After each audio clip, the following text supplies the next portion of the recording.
Hello friends, आज मैं अपने चैनल पर हिंदी का पहला टॉपिक लेकर आई हूँ, वर्णमाला। और इस टॉपिक को हम बिल्कुल डिटेल में पढ़ेंगे, इसकी एक एक चीज़ों को बिल्कुल डिटेल में पढ़ेंगे।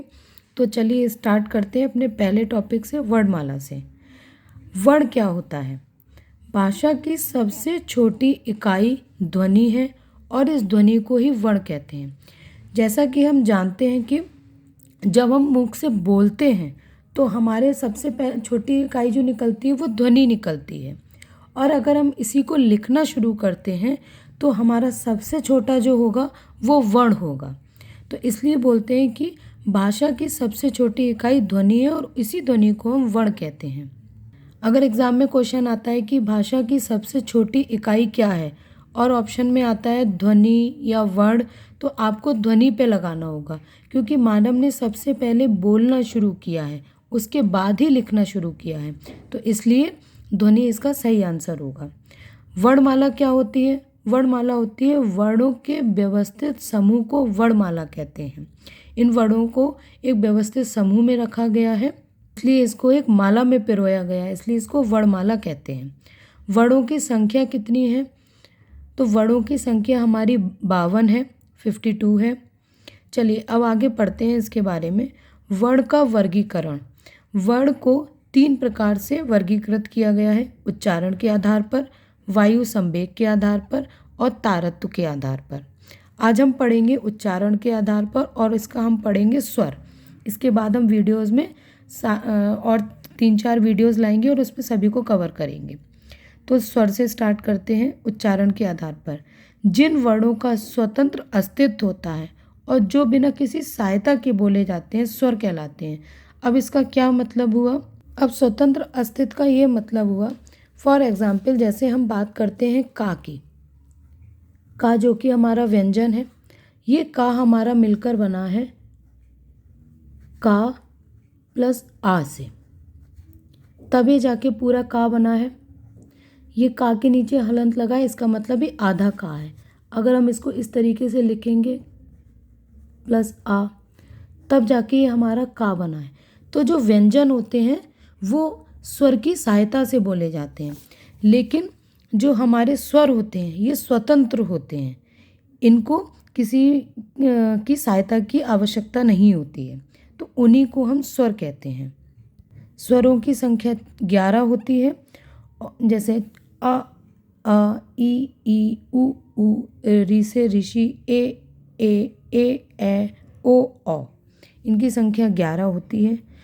स्वर वर्ण के 4 भेद होते हैं। स्वर को भी हमने 4 भागों में विभाजित किया है, तो चलिए उनको देखते हैं। ये 4 भाग कौन कौन से हैं? नंबर 1, ह्रस्व स्वर। जिन स्वरों के उच्चारण में कम समय लगता है उनको ह्रस्व स्वर बोलते हैं। जैसे इनकी संख्या 4 होती है, अ, ई, उ और री। दीर्घ स्वर। जिन स्वरों के उच्चारण में ह्रस्व स्वर से दुगना समय लगता है इनको हम दीर्घ स्वर कहते हैं। इनकी मूल संख्या तो वैसे 3 है, आ, ई, उ, और इनकी कुल संख्या 7 है, आ, ई, उ, ए, ओ। इनको दीर्घ स्वर कहते हैं। एक आते हैं संयुक्त स्वर। जो स्वर वर्ण दो स्वर वर्णों से मिलकर बनते हैं उनको हम संयुक्त स्वर कहते हैं। इनकी संख्या 4 होती है, ए, ओ। ए मिलकर बना है अ या आ प्लस ई या ई से। ए मिलकर बना है आ प्लस ए से। ओ मिलकर बना है आ प्लस उ से। औ बना है आ प्लस ओ से। तो इन स्वर वर्णों की संख्या 4 होती है। अगला है हमारा प्लिप्त स्वर। जिस स्वर वर्णों के उच्चारण में ह्रस्व स्वर से 3 गुना समय लगता है उन्हें हम प्लिप्त स्वर कहते हैं, और इन्हें हम त्रिमात्रिक स्वर भी कहते हैं। दीर्घ स्वर को हम द्विमात्रिक स्वर भी कहते हैं, और इसी प्रकार प्लिप्त स्वर को त्रिमात्रिक स्वर भी कहते हैं। कैसे? चलिए समझते हैं। जैसे हमने कई बार लिखा हुआ देखा है ओम, तो ये त्रिमात्रिक कैसे है? जैसे हमने लिखा हुआ कई बार देखा है ओम,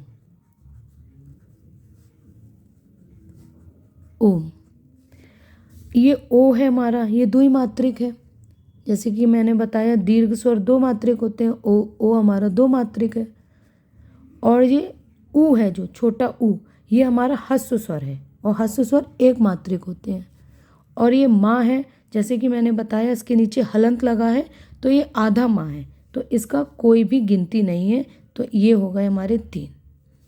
तो इस प्रकार इन प्लुप्त स्वर को हम त्रिमात्रिक स्वर भी बोलते हैं। आई होप ये आपको समझ में आया होगा। अब हम अगला वीडियो लाएंगे व्यंजन, और ऐसे ही हम 3-4 वीडियो और लाएंगे जिसमें हम अपनी पूरी वर्णमाला को कवर करेंगे। तो आपको समझ आया तो मेरे चैनल को सब्सक्राइब कीजिए। Thank you.